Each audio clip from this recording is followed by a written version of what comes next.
ഇത് നമുക്കറിയാം, കോൺഗ്രസ് UPA സർക്കാരുകൾ കൊണ്ടുവന്ന നിയമങ്ങളാണ്.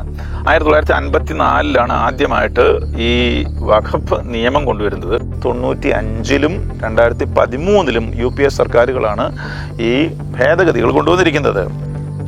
ഈ രണ്ട് ഭേദഗതികൾ ഈ സർക്കാരുകൾ കൊണ്ടുവന്നപ്പോഴും അവർ വളരെ ആഘോഷമായിട്ട് നമ്മളൊന്നും അറിയാതെ, അല്ലെങ്കിൽ വേണ്ടപ്പെട്ടവരൊന്നും അറിയാതെ വന്നു എന്ന് വേണം നമുക്ക് വിചാരിക്കാനായിട്ട്.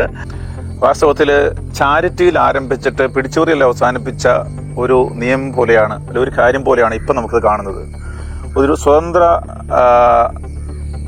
പരമാധികാര രാഷ്ട്രമായ ഇന്ത്യയിൽ നമുക്ക് ലജ്ജാകരമായിട്ട് തോന്നുന്ന പല നിയമങ്ങളും ഇതിനകത്തുണ്ട് എന്ന് നമുക്ക് സംശയമാണ്. അതിനകത്തുണ്ടെന്ന് തന്നെ നമ്മൾ പറയേണ്ടി വരും. അതിൻ്റെ ചില നിയമങ്ങൾ ഞാൻ നിങ്ങളുടെ മുമ്പിൽ, നമുക്ക് പലതും അറിയാവുന്നതാണ്, ഇപ്പോഴത്തെ ചർച്ചകളിൽ നിന്നൊക്കെ പലർക്കും അത് കിട്ടിയിട്ടുണ്ടെങ്കിലും ചിലത് ഞാൻ നിങ്ങളുടെ ശ്രദ്ധയപ്പെടുത്തുകയാണ്. 1995-ലെ ഭേദഗതി അനുസരിച്ച് 4 കാര്യങ്ങളാണ് എനിക്ക് അതിനകത്ത് ശ്രദ്ധേയമായിട്ട്, അല്ലെങ്കിൽ നമ്മൾ ശ്രദ്ധിക്കേണ്ടതായിട്ട് തോന്നിയത്.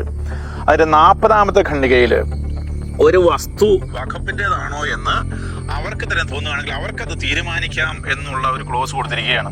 ഇനി അവർ തീരുമാനിച്ചാൽ മറ്റൊന്നും ചെയ്യേണ്ടതില്ല, ഈ തീരുമാനം രജിസ്ട്രാറിനെ അറിയിച്ചാൽ മാത്രം മതി.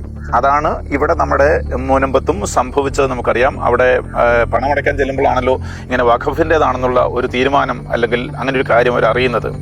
രണ്ടാമത്തത്, അതിൽ 83-ാമത്തെ ഖണ്ഡികയിലാണ്, വളരെ പ്രധാനപ്പെട്ട കാര്യമാണ്. അതിൻ്റെ 5ഉം 7ഉം 8ഉം ഖണ്ഡികകൾ. അതായത് വഖഫ് ട്രിബ്യൂണലാണ് അവർക്കൊരു തർക്കമുണ്ടെങ്കിൽ അത് തീരുമാനിക്കേണ്ട ബോഡി എന്ന് പറയുന്നത്. വഖഫ് ട്രിബ്യൂണൽ തീരുമാനിച്ചാൽ ആ തീരുമാനം നമ്മുടെ സിവിൽ കോടതിയുടെ തീരുമാനത്തിന് തുല്യമായിരിക്കും എന്നുള്ളതാണ് ഒന്നാമത്തെ കാര്യം.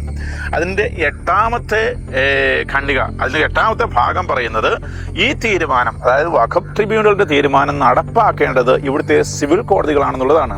വളരെ രസകരമായിട്ടുള്ളത് എന്ന് പറഞ്ഞാൽ, അവിടുത്തെ സിവിൽ കോടതികളെ ഈ വഖഫ് ട്രിബ്യൂണലിന്റെ ഒരു സെർവൻ്റായിട്ട് മാറ്റിയിരിക്കുകയാണ് ഈ ഖണ്ഡികയിൽ. 3-ാമത്തെ കാര്യം, അതിന്റെ 85-ാമത്തെ ഖണ്ഡികയാണ്. ഈ വഖഫ് ട്രിബ്യൂണലിന്റെ തീരുമാനത്തിന് അപ്പീൽ പോകാനായിട്ട് സാധ്യമല്ല. അപ്പീൽ പോകാനായിട്ട് സാധ്യമല്ലെന്ന് മാത്രമല്ല, 85-ാമത്തെ ഖണ്ഡികയിൽ പറയുന്നത്, ഈ വിഷയങ്ങൾ മറ്റ് കോടതികൾ, സിവിൽ കോടതികൾ പരിഗണിക്കാൻ പാടുള്ളതുമല്ല. ഇതുമായിട്ട് ബന്ധപ്പെട്ട കേസുകൾ വന്നാൽ അത് വഖഫ് ട്രിബ്യൂണൽ തന്നെ പോയിരിക്കണം എന്നുള്ളതാണ് തീരുമാനം.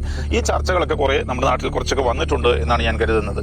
ഇനി 108-ാമത്തെ ഖണ്ഡികയിൽ അതിൻ്റെ പറയുന്നത്, മറ്റ് ഏതൊരു നിയമത്തെയും ഈ നിയമത്തിന് മറികടക്കാനുള്ള കഴിവുണ്ടെന്നാണ്. എന്ന് പറഞ്ഞാൽ നമ്മുടെ കോൺസ്റ്റിറ്റ്യൂഷൻ വാസ്തവത്തിൽ അതിന് താഴേക്ക് പോകുന്ന ഒരു നിലയാണ്. ഏത് നിയമത്തെയും ഈ നിയമത്തിന് മറികടക്കാനുള്ള കഴിവ് കൊടുത്തിരിക്കുകയാണ്. ഇതാണ് 95-ലെ ഭേദഗതിയിൽ കൊണ്ടുവന്നിരിക്കുന്ന പ്രത്യേക കാര്യങ്ങൾ. ഇനി നമ്മൾ 2013-ലെ ഭേദഗതിയിലേക്ക് പോവുകയാണെങ്കിൽ നമുക്കവിടെ 6 കാര്യങ്ങൾ പ്രത്യേകിച്ച് കണ്ടെത്താനായിട്ട് കഴിയും. അതിൻ്റെ 19-ാമത്തെ ഖണ്ഡികയിൽ വീണ്ടും ആവർത്തിക്കുകയാണ്, വഖഫ് ട്രിബ്യൂണലിന്റെ തീരുമാനങ്ങൾ നടപ്പിലാക്കേണ്ടത് ഇവിടുത്തെ DM-ഉം ADM-ഉം ഒക്കെയാണ്. അതായത് ഇവിടുത്തെ സിവിൽ സംവിധാനങ്ങളാണ് അത് നടപ്പിലാക്കേണ്ടത്. അത് നടപ്പിലാക്കുന്നതിൽ ഏതെങ്കിലും വിധത്തിലുള്ള സംശയം ഉണ്ടാവുകയാണെങ്കിൽ അതിന്റെ സംശയ നിവാരണം വരുത്തേണ്ടത്, ചോദിക്കേണ്ടത് വഖഫ് ട്രിബ്യൂണലിനോട് തന്നെയാണ്. അവരോട് ചോദിച്ചിട്ട് ഇതോടെ നടപ്പാക്കണമെന്നാണ് പറഞ്ഞിരിക്കുന്നത്.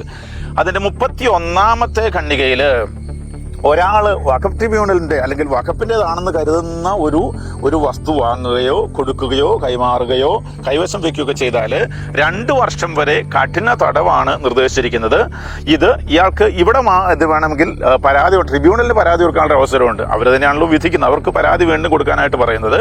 ഇതിന് 35-ാമത്തെ ഖണ്ഡികയിൽ വഖഫ് നിയമം മാറ്റണമെങ്കിൽ പാർലമെന്റിന്റെ 2 സഭകളും കൂടെ തീരുമാനിച്ചാൽ മാത്രമേ ഇത് മാറ്റാനായിട്ട്, എന്തെങ്കിലും മാറ്റം വരുത്താനായിട്ട് സാധ്യതയുള്ളൂ എന്നും പറഞ്ഞു വെച്ചിട്ടുണ്ട്.